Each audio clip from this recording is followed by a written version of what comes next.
സുഗമോദേവി സീരിയലിന്റെ ഇന്നത്തെ എപ്പിസോഡ് റിവ്യൂയിലേക്ക് എല്ലാവർക്കും സ്വാഗതം.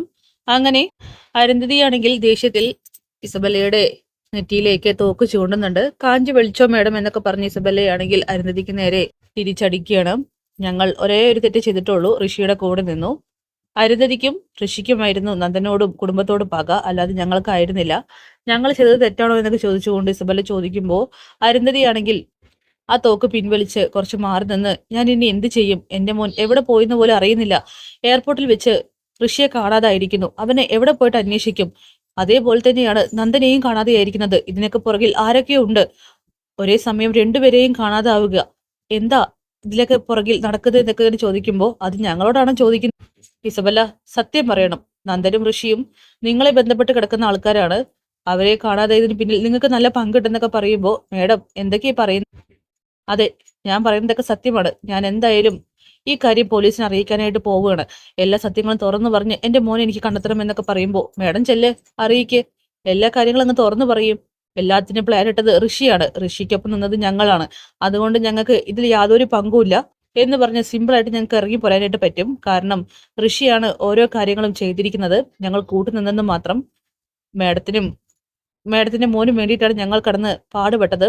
അതുകൊണ്ടേ ഞങ്ങൾ ഈ കേസിൽ നിന്നും ഊരി വന്നാലും ഋഷി ഉറപ്പായിട്ടും വഞ്ചനാക്കുറ്റത്തിൽ അകത്ത് കടക്കേണ്ടി വരുമെന്നൊക്കെ പറയുമ്പോൾ ഇത് കേട്ട അരുന്ധതിയാണെങ്കിൽ ആകെ തകർന്നു പോവുകയാണ്. നിങ്ങൾ എന്റെ മുന്നിൽ അഭിനയിക്കുകയല്ലേ, നിങ്ങളാണ് ഋഷിയെ മാറ്റിയിരിക്കുന്നതെന്നൊക്കെ പറയുമ്പോൾ മേഡത്തിനോട്, മേഡം ഞങ്ങളുടെ മുന്നിലാണ് അഭിനയിക്കുന്നത്, മേഡത്തിന് അറിയാം ഋഷി എവിടെയാണെന്ന്, ഞാൻ എന്തിനാ അഭിനയിക്കുന്നതെന്നൊക്കെ ചോദിക്കുകയാണ് അരുന്ധതി തിരിച്ച്. എന്തായാലും തങ്ങളെ സംശയിക്കേണ്ട എന്നും, അങ്ങനെ സംശയിക്കുകയാണെങ്കിൽ അതിന്റെ ശിക്ഷ അനുഭവിക്കാൻ പോകുന്നത് അമ്മയും മോൻ തന്നെയായിരിക്കുമെന്ന് ഇസബല്ല ക്ലിയർ ആയിട്ട് തന്നെ അരുന്ധതിയോട് പറയുന്നുണ്ട്. പിന്നീട് ചന്ദ്രവത്തി വീട്ടിലാവട്ടെ രജനിയാണെങ്കിൽ കോലിളക്കം സൃഷ്ടിക്കുകയാണ് ചെയ്യുന്നത്. ഡി, നീ ഒറ്റൊരുത്തി കാരണം കൊണ്ടാണ് എന്റെ അനിയനെ കാണാതെ ആയിരിക്കുന്നത്. പറയടി, എന്റെ അനിയൻ എവിടെ, എന്റെ അനിയൻ എവിടെയടി കൊണ്ടുവച്ചിരിക്കുന്നതെന്നൊക്കെ ചോദിക്കുമ്പോൾ ചേച്ചി എനിക്കറിയില്ല, നന്ദു എവിടെയാണെന്ന് എനിക്കറിയില്ല. ഞങ്ങള് നന്ദുവിനെ മാറ്റി വെച്ചു, ശരി തന്നെയാണ്, പക്ഷെ അവിടെ നിന്നും എങ്ങനെ കാണാതെയെന്ന് അറിയില്ലെന്നൊക്കെ പറയുമ്പോൾ ഓ, മാറ്റിവെച്ച സ്ഥലമോ ഒരു 19-60 വയസ്സായ കിളവന്റെ വീട്ടിൽ നല്ല തണ്ട് നടിയുള്ള ആണുങ്ങൾ കൂട്ടിയിരിക്കാവുന്ന സ്ഥലത്താണോ നീ എന്റെ അനിയനെ മാറ്റിവെച്ചത്? അല്ല, നിനക്കറിയാമായിരുന്നു അവിടെ നിന്ന് നന്ദന് അപകടം പറ്റുമെന്ന്. നീ മനഃപൂർവ്വം എന്റെ അനിയനെ അപകടപ്പെടുത്തിയാണ്. ഇതിനേക്കാൾ നല്ലത് നിനക്ക് വിഷം കൊടുത്ത് അവനെ കൊല്ലായിരുന്നില്ലേ? നീ എന്തിനാ അവന്റെ ജീവിതത്തിലേക്ക് വലിഞ്ഞു കയറി വന്നത്? നീ വന്നതോട് കൂടിയിട്ട് ഈ വീടിന്റെ സമാധാനം നഷ്ടപ്പെട്ടു എന്നൊക്കെ പറയുമ്പോൾ സിദ്ധാർത്ഥനാണെങ്കിൽ രജനി നീ മിണ്ടാതിരിക്കുന്നതായിരിക്കും നല്ലത്. അങ്ങനെ ഗിരീഷും ഇടപെടുന്നുണ്ട്. പക്ഷെ രജനിയാണെങ്കിൽ അതൊന്നും തന്നെ പറയുന്നത് കേൾക്കാൻ തയ്യാറാകുന്നില്ല. അങ്ങനെ ഞാൻ പറയും, നഷ്ടപ്പെട്ടത് എന്റെ അരിയനെയാണ്, എന്റെ അമ്മയ്ക്കാണ് മോനെ നഷ്ടപ്പെട്ടിരിക്കുന്നത്, എനിക്ക് പറയണം എന്നൊക്കെ പറഞ്ഞ് രജനി വീണ്ടും വീണ്ടും ദേവികയ്ക്ക് നേരെ വിരൽ ചൂണ്ടുമ്പോ സിദ്ധാർത്ഥനാണെങ്കിൽ അത് സഹിക്കുന്നില്ല. അങ്ങനെ ദേവിക പറയുന്നുണ്ട്, ചേച്ചി നന്ദനെ രക്ഷിക്കാനേ ഞാൻ നോക്കിയിട്ടുള്ളൂന്ന്. നീ രക്ഷിക്കാനല്ല, അവനെ കൊല്ലാനാ നോക്കിയിരിക്കുന്നത്. നീ ശരിക്കും ഒരു വഞ്ചകിയാണെന്നൊക്കെ പറയുമ്പോൾ സിദ്ധാർത്ഥനാണെങ്കിൽ രജനിക്ക് നേരെ കയ്യോങ്ങുകയാണ്. ഈ സമയം എല്ലാവരും ഒന്ന് ആകെ ഷോക്കാവുന്നുണ്ട്. ഗിരിയും അത് തടയാനായിട്ട് പോകുന്നില്ല. കാരണം ഗിരിക്ക് മനസ്സിലാവാണ് രജനിക്കൊന്ന് കിട്ടുന്നത് നല്ലതായിരിക്കുമെന്ന്. അങ്ങനെ ദേവികയാണെങ്കിൽ അതൊന്നും സഹിക്കാതെ അവിടെ നിന്നും ഓടിപ്പോവാണ് പൂജാ റൂമിലേക്ക്. എന്നിട്ട് മനസ്സൊരുക്കി പ്രാർത്ഥിക്കുന്നുണ്ട്, എനിക്ക് ഈ കുറ്റപ്പെടുത്തലുകൾ എല്ലാം മറികടക്കാനുള്ള ശക്തി തരണേ ഭഗവാനെ എന്ന്. നന്ദുവിനെ ഞാൻ എന്തായാലും കണ്ടുപിടിച്ചിരിക്കും, ഇവർക്ക് മുന്നിൽ തന്നെ കൊണ്ട് നിർത്തിയിരിക്കും, പക്ഷെ അതുവരെ എന്നെ പിടിച്ചു നിർത്തണേ എന്നൊക്കെ പറഞ്ഞുകൊണ്ട് തൊഴുത് പ്രാർത്ഥിക്കുകയാണ്, കരയുന്നുമുണ്ട്. പിന്നെ ദേവികയും സിദ്ധാർത്ഥനും എല്ലാവരും ഭയപ്പെട്ടതുപോലെ തന്നെയാണ് നന്ദന്റെ അവസ്ഥ. നന്ദനാണെങ്കിൽ ഒരു കൂട്ടം ഗുണ്ടകളുടെ നടുവിൽ ഇട്ടപ്പെട്ട അവസ്ഥയിൽ അങ്ങനെ ഇരിക്കുന്നു, ബോധമില്ല. അവനാണെങ്കിൽ ഓരോന്ന് ചിന്തിച്ചു കൂട്ടുന്നുണ്ട്, അതായത് എസ്തപ്പാൻ ചേട്ടന്റെ വീട്ടിൽ നിന്നും ഉണ്ടായ നിമിഷങ്ങളെക്കുറിച്ചും. അങ്ങനെ ദേവികയും സിദ്ധാർത്ഥനും ഹരിവക്കീലും കൂടിയിട്ട് കാര്യങ്ങൾ പ്ലാൻ ചെയ്യുകയാണ്. ഇനി നന്ദനെ നമ്മൾ എവിടെ നിന്നും കണ്ടെത്തും, അങ്കിള് പറയുന്നത് പോലെ കാര്യങ്ങൾ നീക്കം ചെയ്യാമെന്നൊക്കെ ദേവിക പറയുമ്പോൾ സിദ്ധാർത്ഥനാണെങ്കിൽ ഒന്നും മിണ്ടുന്നില്ല. എടാ സിദ്ധു, സിദ്ധു ഒന്നും മിണ്ടാതെയാകുമ്പോൾ തട്ടി വിളിക്കാണ് ഹരിവക്കീല്. ആ എന്താ? എടോ താൻ ഇവിടെ നിന്നല്ലേ? എനിക്കറിയില്ല ഹരിയേട്ടാ, എനിക്ക് എന്റെ മോനെ കാണണം. അവനിപ്പോ എവിടെയാണ്? അവനെ ഇനി എനിക്ക് കാണാൻ പറ്റില്ലേ? എടോ താനെന്താ പ്രഭയേക്കാൾ മോശമായി കൊണ്ടിരിക്കുന്നത്? എനിക്കറിയില്ല ഹരിയേട്ടാ, എന്റെ കുഞ്ഞിനെ എനിക്ക് കാണണം. അവൻ എന്തെങ്കിലും സംഭവിച്ചു കാണുമോ?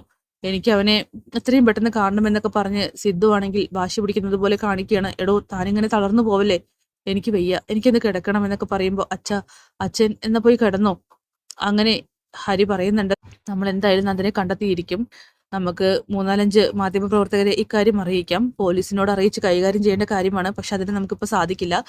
പക്ഷെ താൻ പേടിക്കാതിരിക്കെ തന്റെ മോനെ ഉറപ്പായിട്ടും നമ്മൾ ഒരു കേടുപാടുമില്ലാതെ തിരിച്ചു കൊണ്ടുവരുമെന്നൊക്കെ പറഞ്ഞ് ധൈര്യം കൊടുക്കുകയാണ്.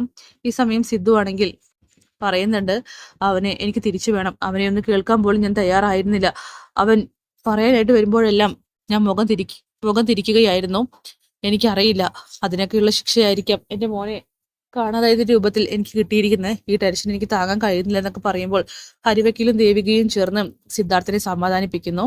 അങ്ങനെ അവസാനം ദേവിക പറയുന്നുണ്ട്, അച്ഛൻ പോയി കിടന്നോ, അങ്കിളോടൊപ്പം ഞാൻ നിന്നോളാം, എന്താ വേണ്ടെന്ന് ഞങ്ങൾ തീരുമാനിച്ചോളാം എന്ന് പറയുമ്പോൾ, വേണ്ട മോളെ, ഇനി എന്തായാലും ഒരു തളർച്ചയില്ല. എന്റെ മോനെ എനിക്ക് കണ്ടെത്തണം. അതുകൊണ്ട് തന്നെ നിങ്ങളോടൊപ്പം ഞാനും ഉണ്ട്, കട്ടയ്ക്ക് തന്നെ ഉണ്ടാകുമെന്ന് പറഞ്ഞുകൊണ്ട് സിദ്ധാർത്ഥനാണെങ്കിൽ വാക്ക് കൊടുക്കുകയാണ്. ഈ സമയം ദേവികയ്ക്കും ഹരിവക്കീലിനും അത് ഒത്തിരി ഊർജ്ജം നൽകുന്നുണ്ട്. അങ്ങനെ ഹരി പറയുകയാണ്, മോളെ ഞങ്ങളൊന്ന് നടന്നിട്ട് വരാം, വാടാ സിദ്ധു എന്ന് പറഞ്ഞുകൊണ്ട് സിദ്ധാർത്ഥനെയും കൂട്ടിയിട്ട് ഹരിവക്കീൽ പോകുന്നു. അങ്ങനെ ദേവികയ്ക്കാണെങ്കിൽ ആ കാഴ്ചകളൊന്നും തന്നെ താങ്ങാനായിട്ട് കഴിയുന്നില്ല. കാരണം എത്രയൊക്കെ എന്തൊക്കെ പറഞ്ഞാലും സിദ്ധാർത്ഥൻ തളർന്നു പോകുന്നത് ദേവിക കണ്ടിട്ടില്ല ഇതുവരെ. പിന്നീട് ഈ കാര്യങ്ങളൊക്കെ തന്നെ ഐസക് അറിയുകയാണ്. അങ്ങനെ കെവിനെയും ഇസബല്ലയെയും കുറ്റപ്പെടുത്തിക്കൊണ്ടിരിക്കുകയാണ് ഐസക്. എല്ലാത്തിനും കാരണക്കാര് നിങ്ങൾ മാത്രമാണ്. നിങ്ങൾ എന്തിനാണ് ഇതിനെല്ലാം ചുക്കാൻ പിടിക്കാനായിട്ട് പോയത്? ഇപ്പൊ നന്ദനെയും കാണുന്നില്ല, ഋഷിയെയും കാണുന്നില്ല. എയർപോർട്ടിലേക്ക് പോയ ഋഷിയെ കാണുന്നില്ല, ഉറങ്ങിക്കിടന്ന നന്ദനെ കാണുന്നില്ല. ആരായിരിക്കും ഇതിനൊക്കെ പിന്നിൽ? ഒരൊറ്റ ആള് തന്നെ ആണ് ഇതിന് പിന്നിൽ എന്നുള്ള കാര്യം ഉറപ്പാണ്. അരുന്ധതിയല്ല, നിങ്ങളല്ല, പിന്നെ ആര്? എന്തായാലും നിങ്ങൾക്കൊക്കെ പുറകിൽ നേലായിട്ട് ആരോ നടക്കുന്നുണ്ട്. അത് മനസ്സിലാകാതെ പൊട്ടന്മാരെ പോലെ കളിക്കുന്നത് നിങ്ങളാണെന്നൊക്കെ പറഞ്ഞുകൊണ്ട് ഇസബല്ലയെ കുറ്റപ്പെടുത്തുകയാണ്.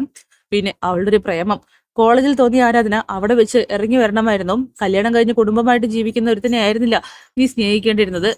അവനൊരിക്കലും നിനക്ക് ഭർത്താവായിട്ട് കിട്ടുകയില്ല. പിന്നെ എന്തിനാ നീ അവന് പുറകെ പോകുന്നത്?